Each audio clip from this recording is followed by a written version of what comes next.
Okay, so hi! Mario Party Superstars is currently the latest installment of the Mario Party franchise, until Mario Party Jamboree is released. And this Mario Party remixes the best collection of minigames from the previous 10 mainline Mario Party games.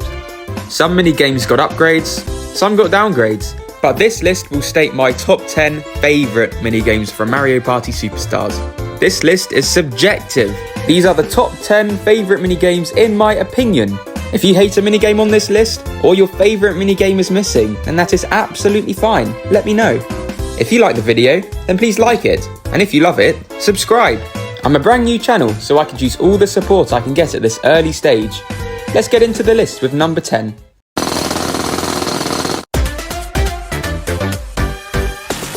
Kicking off this list with Crazy Cutters. All you have to do for this one is trace over the enemy as accurately as you can to win. This one may be a simple minigame, but I do have fun playing this one. It may be because I always win, but who has fun losing? It's nice to have the option to trace the enemy clockwise or anti-clockwise too, even if everybody goes clockwise anyways. The blooper as well is just a pain, but I do love me a challenge.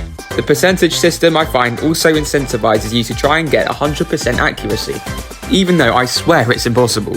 I haven't played the first 3 Mario Parties, so I'm unable to make comparisons with the original. But I'm so grateful the drill is as slow as it is. Otherwise my drawings would look that of a 2-year-old's. Looks like Muhammad Ali drew this. What a Hey, let's spit on it.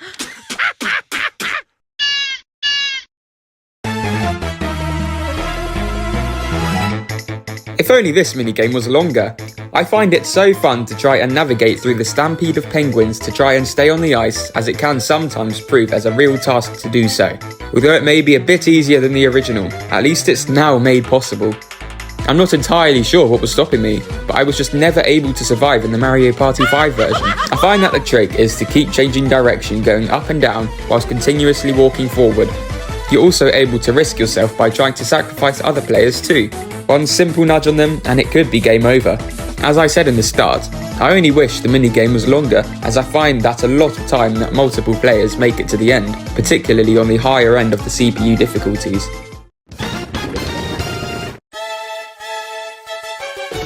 Can't afford Mario Kart? No problem, just play Slot Car Derby instead. It's basically the same thing, apart from only 4 races, no freedom to steer, no items, and no particular themes. I mean, you basically got the same thing. Slot Car Derby can be very thrilling when you're racing against other people. If you've ever owned a Scalextric set, the fundamentals are basically the same. You don't want to go too fast around the corners, otherwise you spin out and lose speed, but you want to go as fast as you can through the straight lines. It's also pretty funny when you lap somebody as this happens. But yeah, all in all, Slot Car Derby is a very fun game.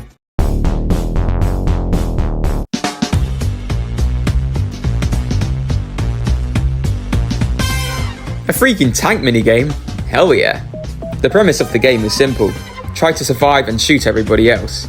Although it may seem initially easy, some variations include more pipes, making it harder to hit the opposition.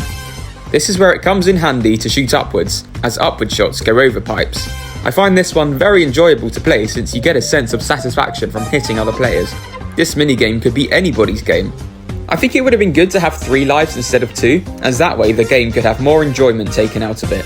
But it really isn't a big deal. I don't know what Nintendo was cooking at the time, but Mario Party 2 really had some good minigames.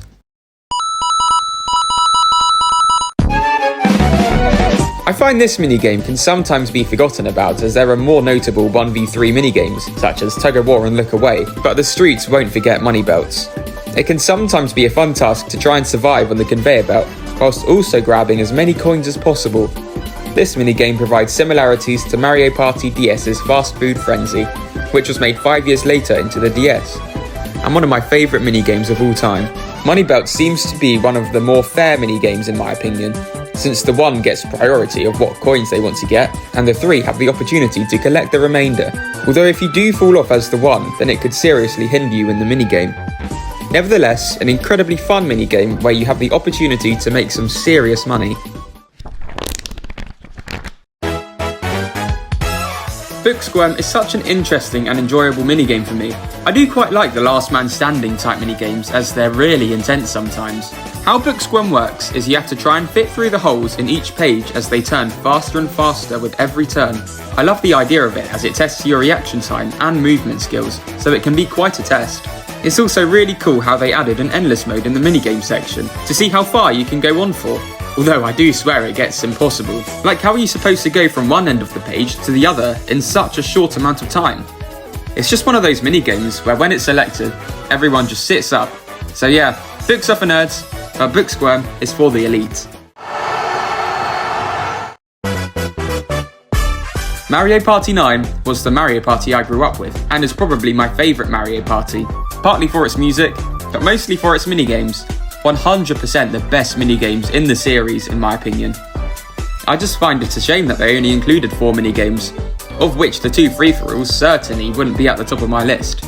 When the top 100 had a better selection, you know you're doing something wrong. Anyway, Shell Soccer I find enjoyable and very much puts me at the edge of my seat.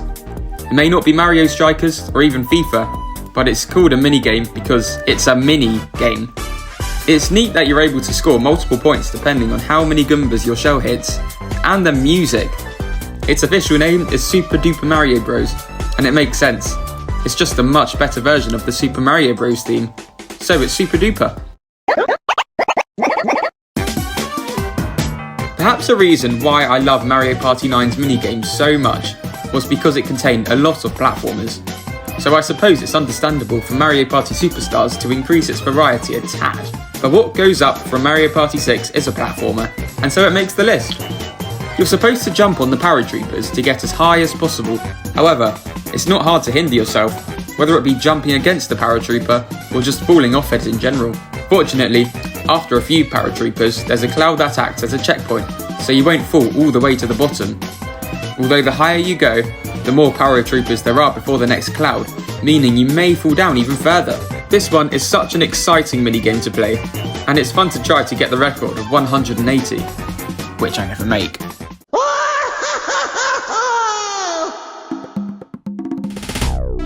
Well, who would have expected another platformer? I mean, kinda. With Paths of Peril, the aim is to try and balance on the thin path and try to make it through the end. What I find enjoyable about this one is that it's rather hard to stay on. Not only do you have to keep balanced and potentially take it slow, but you're also going to have to race your other opponents to the finish line. At the 2 different checkpoints, you also have 2 different paths to make. One is long and windy, the other is relatively straightforward and doesn't contain any turns, which is the one you want. So there's also that little element of luck as well. It's very easy to make a mistake in this minigame, resulting in falling off and being set back, so it's imperative you stay on. A little detail I also noticed is how they added vocals from the original in Mario Party 4 to the one in Mario Party Superstars, making this one a little bit more intense. Wow, this one is a lot. What I love so much about this minigame is that it contains lots of mini challenges, so essentially mini games.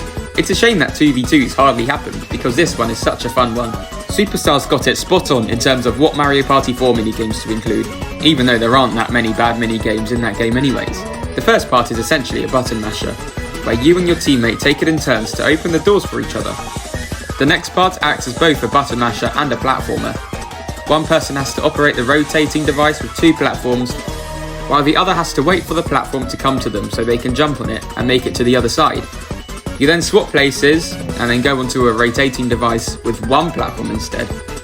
Once you both make it past that stage, you have to go through the right pipe using trial and error, and then another pipe using trial and error. Once you've completed that stage, it's onto the hot air balloon, where you have to pump as fast as you can by alternating between the L and R buttons.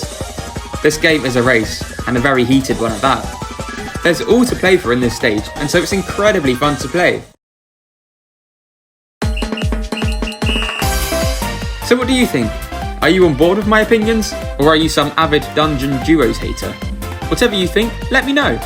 Also, if you have a video idea to suggest, let me know in the comments. I'm open to all ideas. Thank you very much for watching.